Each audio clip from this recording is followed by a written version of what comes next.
Yeah. I was just real quick. I was so mad at you for not being ready at 3, and now I know it's because of Central Time. Because then I found those messages in my email, but I knew I sent a message around 5 till 3, but it was Eastern Time, not at Central. Fickle. They're fickle. That makes sense. I was like, I was also equally as mad. I was like, man, I've Yeah, never no, I had could someone tell no show. by your emails. Yeah, I could tell. I was like, wait, what's he mad about? It's like pointing fingers at each other. Well, who's being the dick here? Is it you? Is it me? Yeah. Turns I'm out glad nobody.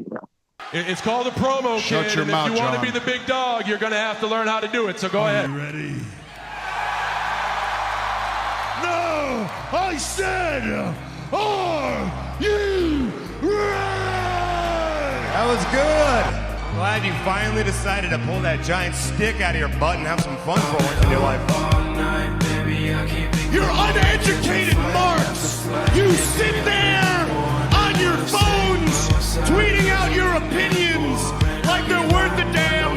Let me explain something to you people. You don't know shit!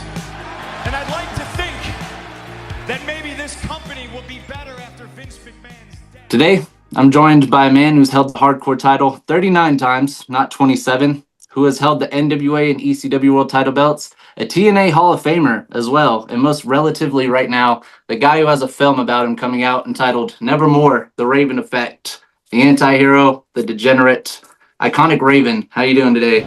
Ding dong. Good. How you doing, man? I'm doing pretty well. All considered, I'm doing pretty well. I'm really excited. What do you mean, all considered?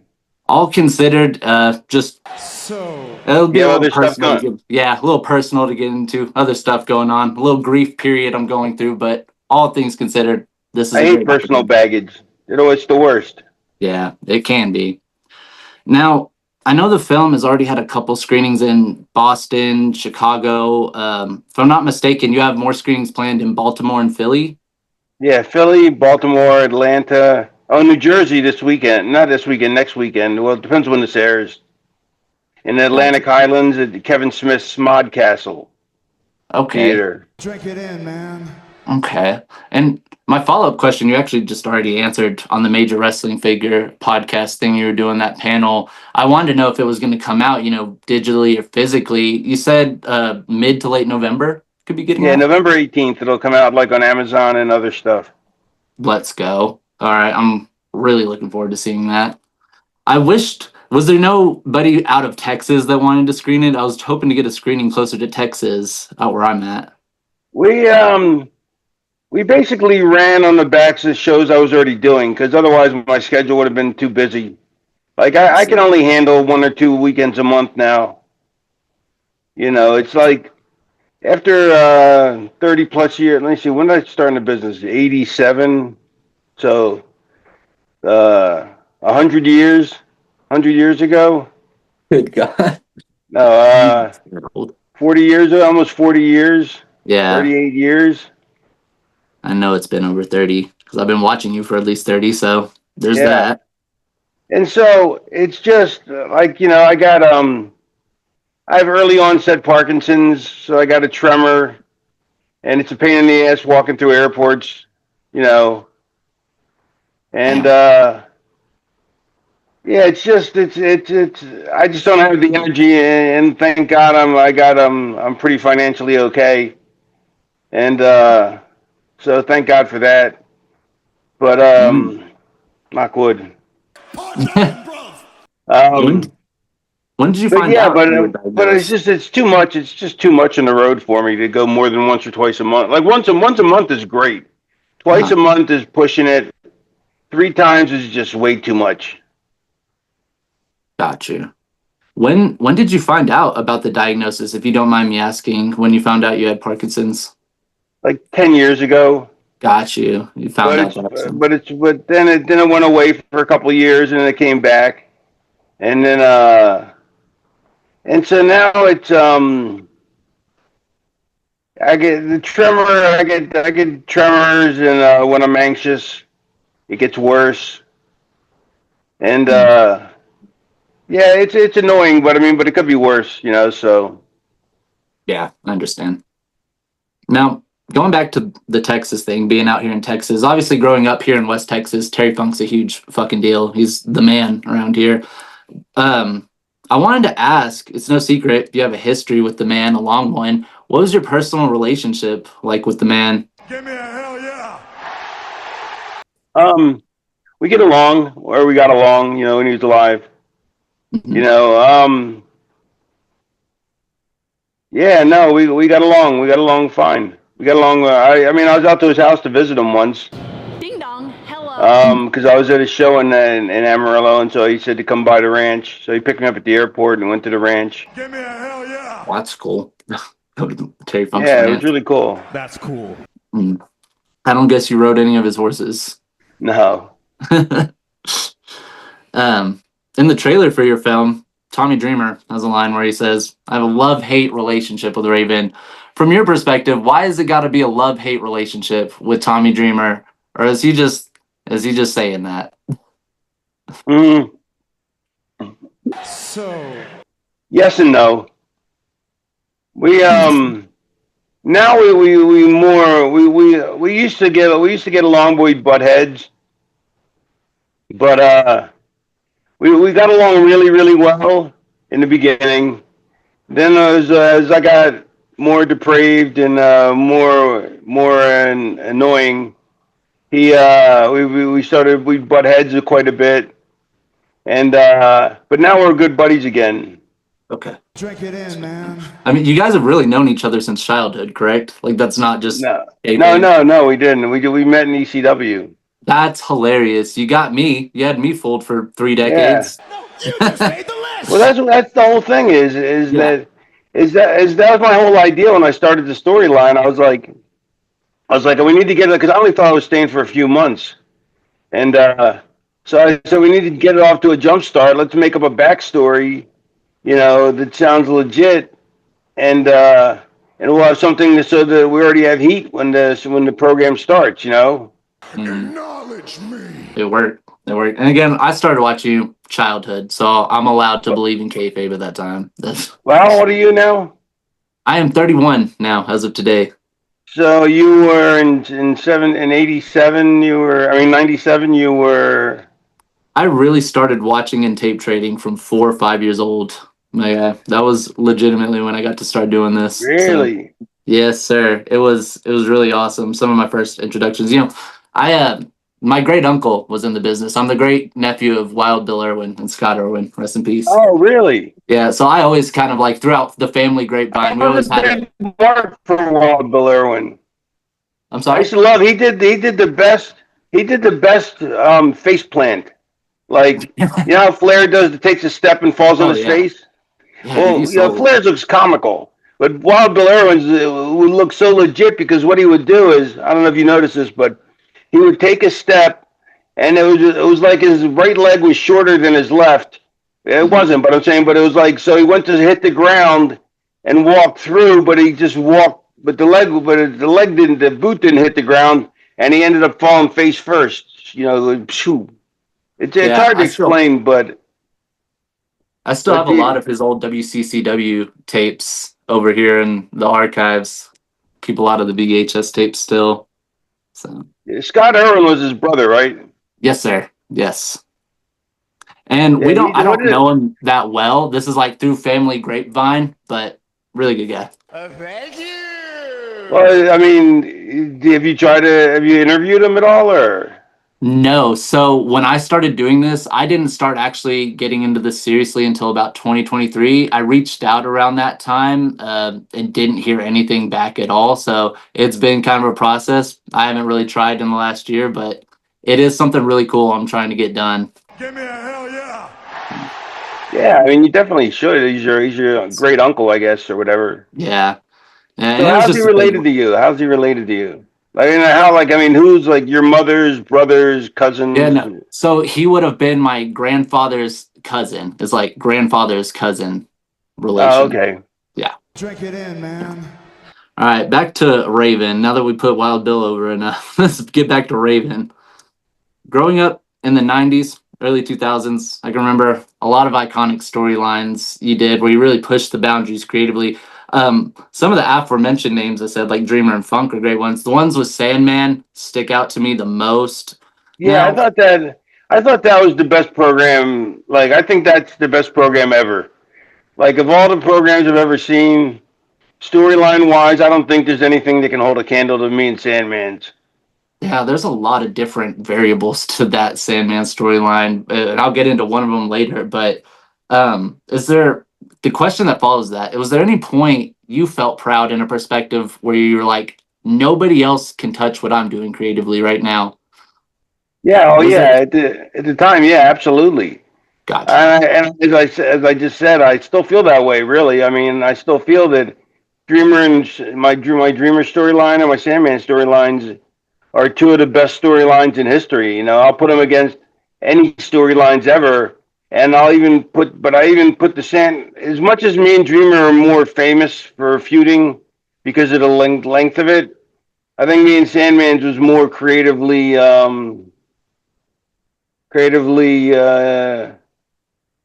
top of the heap. I agree. I mean, you took the man's family, so yeah, man, that got And emotional. the mini birthday party for Tyler. Yeah, Aggression. man. Like I said, it was really cool to see boundaries like that get pushed creatively. I attribute a lot of that to what sparks my creative intuition and how I go about doing things. Now, keep on the subject of pride. What, if anything else, if nothing else, I should say, do you want tied to the legacy of Raven? If you could think of one standout moment, you're like, when I go in the ground, people need to remember Raven by this. Is there any moment that stands out? Acknowledge me. The probably the double dog collar match. Wow. Either that or my Gordy match. Because Gordy had people don't know, Terry Gordy was one of the greatest workers ever. And then he OD'd and had a brain what did he have again? He I don't know. Okay, go ahead. he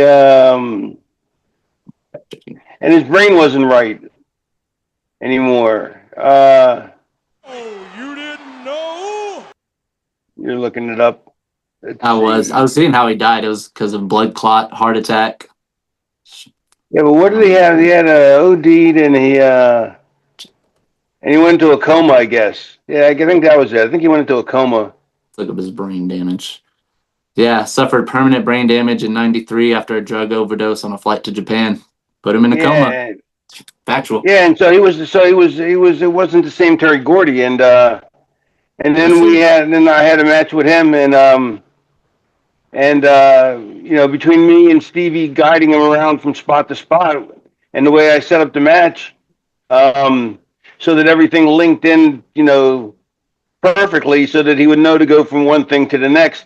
All he would have to do is follow me, you know, and everything would be laid out for him. That's how I try to make all my matches. Like I want them to choreographed tightly, but I don't want them to look choreographed at all. You know, like a cruiserweight match looks choreographed. I don't want mine to look choreographed, but it should be.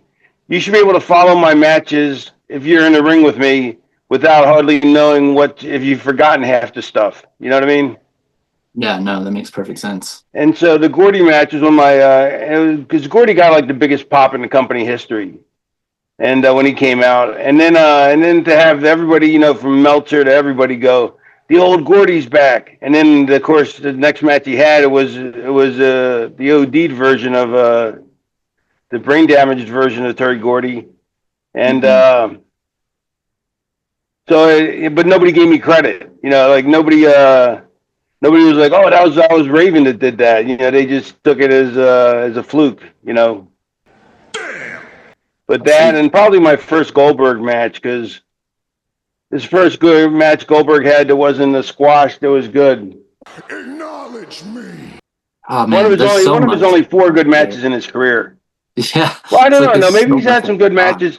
I think he's had some good matches, I guess, in his latest couple of runs. Or at least, I don't know. I don't watch it anymore. But I mean, but back in the day when he was so green, he hadn't had any good matches. You know what I mean? Yeah. He'll tell you that. He'll tell you the same thing. I just saw a clip yesterday of him telling Scott Hall, I don't know what the fuck I'm doing. So there's context there for you. Now, you stated you don't watch the product much to any at all anymore. That was my next question. Is there like a disconnect you feel with it now? Is there any reason you don't find the interest to watch any of the products? I stopped watching in 2000 when they did the Alliance angle. Wow. Because it just so disappointed me that they didn't use anybody and that they buried it, and they buried the whole alliance and just squashed us. And I always say the wrestling business is a fickle mistress, and so yeah, so I stopped watching then, and then I just never started watching it again because, well, it got to the point where I'd seen everything, I'd done everything, I was disenchanted with the business, and I'm a completist, so I like to watch everything, so I'd have to watch too much TV to catch up on it, and it takes up too much time to be a huge wrestling fan. You know what I mean? I'm either all in or I'm all out, and because otherwise I'd be like, if I'm not all in, then I'd be like, oh, what I missed, you know what I mean?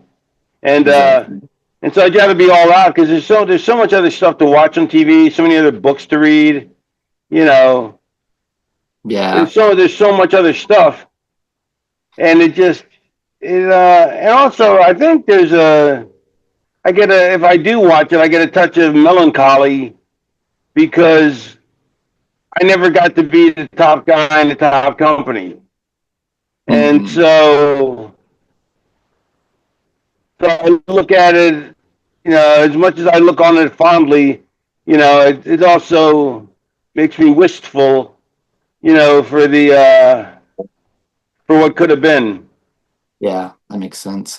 I say it a lot too. When I started doing this, my time to watch wrestling just completely got shattered away. It seemed like the more involved in wrestling you try to become, the less actual wrestling you get to watch sometimes. And so I only imagine from that perspective. You did end up getting to be a top guy, in TNA, and that was a huge deal to a lot of people who were fans of you. So maybe not the top company, but still a pretty cool accolade.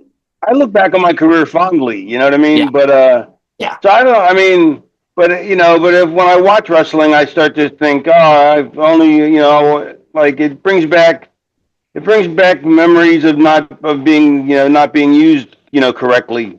Mhm. Which a lot of it was my fault, but a lot of it wasn't, It wasn't my fault. And now we're in this weird period now that even myself as a fan am uncomfortable in, where the curtain is unveiled on everything, writers meetings, all that. It's all out in the open now and people can see that. And I feel like that often I find creates a disconnect for a lot of people who've been in this business for many, many years, seeing how open the wrestling business has become. Did you feel like it was always going to kind of be that way though? I don't know. I didn't really think about it, I guess. Fair. Yeah, I don't really think I thought about it. I was happy when they announced the wrestling was fake, when Vince went out and said it was fake, because the outcome's predetermined, because people couldn't respect the athleticism because they were too busy going, it's all fake. So they didn't respect the athleticism. Also, it was embarrassing to say it was real when it was, like when I first got into business, because the working was so bad. The work rate was so bad back in '87 when I started that it was like people would go, "Come on, that's fake." I'm like, "No, it's real. No, it's fake. No, it's real." You'd have to, and they go, "Come on, now right there, the guy missed him by a mile. No, he hit him." They're fickle. So yeah, so there's that, and but also, so to me, like. That's why the Nitro era and Raw era were so good, because at that point people stopped caring if it was fake or real, and they just were just entertained by it and saw the athleticism. Because of the athleticism had risen so greatly at that point compared to what it was 10 years earlier, and and it was all the big lumbering guys in WWE, Yeah.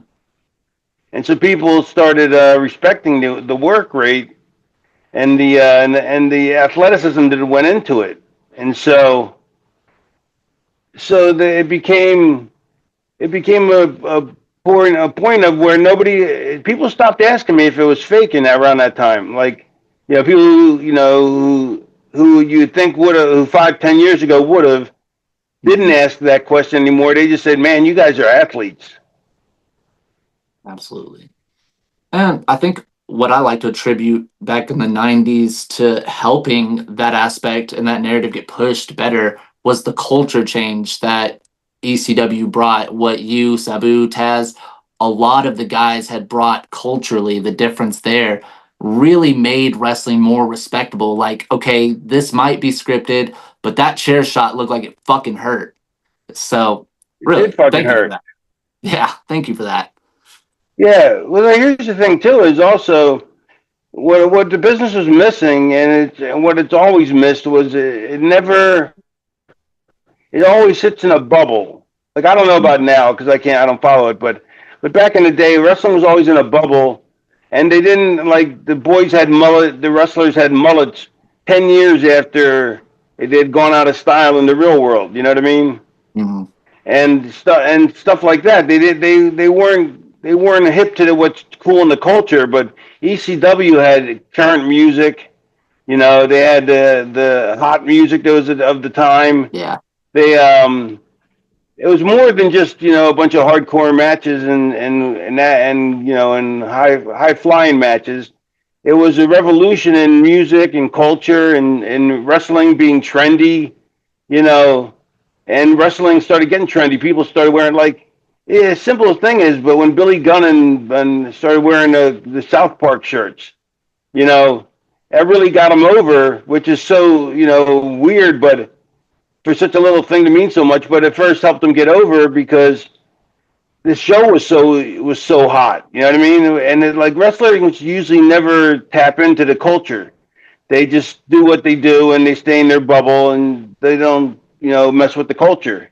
But you have to. You have to know what's culturally appropriate, what's culturally relevant, and to really maximize the casual fan. Yeah, I see. Sometimes I feel like that's overdone, and then you making that point right then kind of knocked me upside the head. Like, well, no, that makes sense. The direction some people are going. Okay. Drink it in, man. Yeah, it's like wrestlers should be, like they're celebrities, but they're D-level celebrities. You know what I mean? But during the Nitro, my Raw era, we were actually up to B-level celebrities. You know what I mean? Yeah. Because it was trendy. It was happening. It was a part of what's cool in the culture. You know what I mean? And that was the first time it had been like that. It had always been like an underground thing. Now, on several websites, when you look up all the many promotions you've been in, it shows you're actually currently still active with MLW. What's the extent of your working relationship with MLW at the moment? I'm not working with them right now. I'm just Ah, that was just probably left over from the last time I worked with them a couple years ago, or a year or two ago. That's cool. I had wondered. They've always been really nice to me every time I go to MLW shows. Like, cool that Yeah, they're Raven's good still works guys. there. They're good guys. Yeah. Now, before we end or close anything, there's something specific with you I want to do. I call this quote the Raven. Essentially, I want to read back to you a couple things you've said in some promos and just ask a follow-up question about it. Is that okay? Mm-hmm. Mm-hmm. Okay. First one. I nearly ran over a cameraman, and I don't even know him. Imagine what I'll do to somebody that I don't like. My reign of terror begins tonight because I am a human cancer. Get that through your head, Rhodes. I am not a nice person. I am the most evil, vile person. I am like the Viet Cong. Now, to accompany that, what was it like at that time working creatively with Dusty Rhodes on stuff like that? Oh, it was great. Dusty's one of my heroes. I love Dusty. Thank you. It was a really, really captivating time. It was like a new layer of your character I hadn't seen before. So I wondered how much I could attribute that to working with Dusty Rhodes, knowing how creative he was in so many different facets. Which, good to know. My next quote. And I'll look in your eyes then, Terry Funk, and I'll see the eyes of a broken man, and that's when I'll see the eyes of my father. I'll see every hope, dream, and aspiration he ever had come crumbling down around him, which led to every beating I ever had. Now, how real did you have to get in that promo, or how much realism did you bring to that program? My dad never beat me, but he couldn't tell me he loved me. So he couldn't show emotion. So and he was successful. So it's really I took poetic license, poetic liberties with it. Mm, But yeah, my childhood was I needed extra attention. I was one of those kids that needed extra attention, and I got less than the normal amount because of my parents, the way they were, and because my sister needed extra attention. And it's ironic because she hated all the extra attention. She was in and out of shrinks' offices since she was like 5, and I should have probably been in a shrink's office, But like the attention that she got, she didn't want, and I wanted it, but I didn't get it. And then my dad, he couldn't say he loved me. It's weird, It's like, how hard is that to tell your son, The first time he told me that was I was like 27, and I wrote him a letter, and he wrote me back. And in the letter, he told me that. But that was like the first time he'd ever told me he loved me, and that was in a letter. mm. Damn. Yeah. Did you feel like you got any closure, like channeling it, part of that, and putting it into that storyline? Was there any sense of closure from that, or was it just another day at the office? Yes and no. All right, last one. Well, while you people chose to respect Scott Levy's privacy when I needed the personal time, and so I choose to respect your privacy and your religious beliefs. And so for the people who I deeply offended, I apologize. Now, obviously the question to follow is, what was the feeling like internally the night you had to apologize for, quote unquote, pushing the boundaries creatively by crucifying the Sandman? It got the right reaction. It got the exact. I was in the middle of the ring, so I could hear the crowd. It was a hushed crowd. I mean, it was a hushed silence. It was like, ooh, it was like Japanese heat. It was the right reaction. It was the reaction you should expect from that. But unfortunately, they were trying to hire Kurt Angle that night, and Kurt Angle, who had never seen wrestling before, which is amazing that he became one of the best workers of all time after not even watching it ever when he grew up. That's crazy. But he got offended. He was aghast. But who could blame him? Here he is. He's being hired for a job, and all of a sudden, some guy's hoisted up on a giant crucifix. I can't blame him for being mortified. He didn't know what wrestling was, And but then everybody jumped on the bandwagon, and then they started pointing fingers because my parents are Jewish, so by birth I'm Jewish, even though I don't follow the religion. Todd's Jewish and Paulie's Jewish, and like, why did you use a Jewish star? I'm like, it would have rolled away. Ding dong. Hello. But no, you can't use a Jewish star. It's the iconography of the cross. I wasn't mocking Jesus. I was using it as a metaphor because I was feeling, because I always said, feel my pain, and I was always crucified for society. I felt like Raven was crucified for society's dysfunction. Yeah, symbolism was ahead of its time. Yeah, so thank you. So I just whatever. I didn't get mad. Paulie said, make sure you do it sincerely. Make sure the promo is sincere. So I made it as sincerely insincere as possible. Acknowledge me. Yeah, you nailed it. Thanks. I've always wanted to ask about that too. Not necessarily if you felt regretful or remorseful or anything like that. It's not necessarily about it. It's just, it had to feel a little weird being that smart creatively, being able to push that boundary and then having the rope get pulled a little bit, like, hold on, you're going too far. Yeah, it was a bummer because it should have been something really, really cool. You know what I mean? Like and then but then I was vindicated when the WWE stole the idea and put Austin up on a sigil or They did. A sign. The same thing, though. So I guess you're welcome. This is what they should be giving them. All right. In the trailer for the upcoming film, we hear a quote from Billy Corgan saying, "The person who thinks it up doesn't get the credit. It's the person who steals it from the guy who thinks it up who gets the credit." I can certainly relate to that. Are there a large number of things, though, that you'll always feel you didn't really get the credit for in the professional wrestling business? Yeah.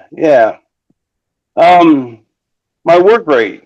I don't my selling. I don't think it gets enough credit, because people are too busy into high flying, high spot matches. You know what I mean?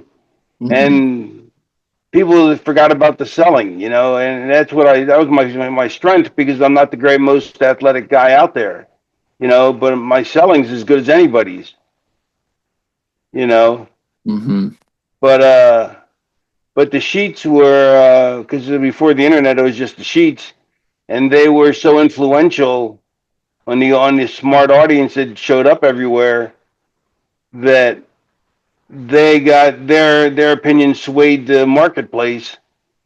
But I always likened it to if you went to a movie and it was all car crashes and there was no selling and no storytelling, you would think it was a crappy movie, Shit. And I'm not saying there's anything wrong with that. If I could do the high flying stuff, I would, but I would temper it with selling, Yeah.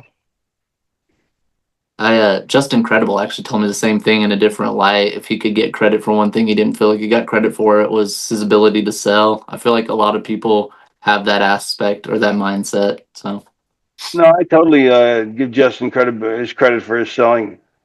He's one of my favorite people to work with. he's a great guy. I know here recently he's been in a negative light with some people, and I don't fully, get on any side. That's why I have a program called In the Middle. But he's been a delight to me. He gave me some advice. He's one of my first interviews. He gave me some advice that really helped me stick with this. So I have nothing but appreciation for the guy myself. Good. No. I can't thank you enough for your time today, of course. This opportunity meant a lot to me personally. I feel like only those around me would really know. But on top of that, I feel like you were so vital and so inspirational in this business and don't ever get put in that light enough. And I'm really excited to see this film and see it put on a big screen because that accolade, it deserves to be shown. Very much Thank so. you, man. That means a lot. Of course, man. I know you said you got physical therapy too, so I don't want to keep you too long. Yeah, I'm really enjoyed this. Yeah, for sure. We should do something You else. asked a lot of questions that weren't. You didn't ask the same questions that everybody asks, which is important. It's really important because it gets so boring to do interviews when you're always asked the same questions. I understand. I really understand. And there's an aspect of this that I like to do that I feel like not a lot of people in my profession are doing because there's a lot of dirt sheets, there's a lot of things that are here to make clips. It's not necessarily my end goal. I love the business. I love professional wrestling and I really love the people who love it as much as I do. I know you're one of those people. And so if I can do anything in my capacity to help promote that, put a light on that, then I really feel like I'm contributing. So it does me a favor, you showing up. I would definitely interview. Thank you. I would definitely interview Bill Irwin, though, especially since he's your relative. I would definitely try and get a hold of him. I think I'm going to make that the next venture then. You were my next venture. That'll be the next one after that. You're like, you got to change your gimmick. I'm like, but I'm a really good chicken shit heel. You're like, nobody's buying chicken shit heels. Guy in the body for Economy Homes in Portland. I've been looking for a competition, but I can't find it. Couldn't believe because Economy Homes has prices like this. Dude, to be a producer on a Vince show when you're like 20 years old is something. He's a fucking serious savant wrestler. Dad wanted him to be in the office. They wanted to be a producer. I want to go do this ECW thing and be an artist. The person who thinks it up doesn't get the credit. It's the person who steals it from the guy who thinks it up. You want to have a tape with it? You might want to have it set up so it's handy. I have had a love-hate relationship with Raven. Kind of arrogant, kind of a little bit of a jerk. A lot of people thought of him as a prick. Expertise. narcissistic personality disorder. Basically, is egomania. Grandiosity, exaggerated sense of self-importance. Feeling superior to others and that one deserves special treatment. Oh, that's so me. He had a very dark upbringing, and it could be a lot darker because it's all the story you tell yourself. And the stories that he told mirrored kind of this kid that was dismissed by his family and was never given the chance. The longer I lived in the Raven character, art imitated life, but then life started to imitate art. The more of a degenerate I became, because that's what Raven was. Excessive need for admiration, yes. Must be the center of attention, yes. Lack of empathy, severely limited or totally lacking ability to care about the emotional needs or experiences of others. Chronic feelings of emptiness and boredom, oh, that's me. And the physical shit that he has done to his body is horrible. He has contractions in his heart. It wouldn't be good if he took a bump wrong. Bam, bam, bam, bam.